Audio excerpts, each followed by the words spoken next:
ও বাবা, বাবা বলছি কি, কে রে বাড়া? ও তুই? আমি ভাবলাম কোন না কোন খাঙ্কির ছেলে এসছে। বাবা, তোমার কাছে জিনিস চাইবো, ছোট্ট একটা জিনিস, ছোট্ট, দেবে তুমি? এই সকালবেলা সাটা পরে জ্বালাস না বাড়া। কি চাই খুলে বলতো? চোদন কাকুর দোকানে একটা হেভি অরুণা আইসক্রিম বিক্রি হচ্ছে, 5.5 টাকা খুচরো দাও না, আমি আইসক্রিম খাবো চুচে উচে। আচ্ছা। বাড়া আইসক্রিম খাবা, এদিকে বিড়ি পায় না, আইসক্রিম চোদাচ্ছে। আমারটা চুষবা, আসো।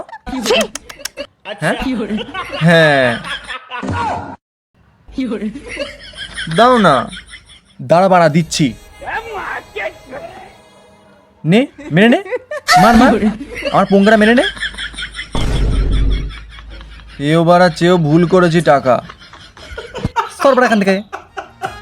মুখটা বাতাস না, মুচকি হাসিস না, দিস না।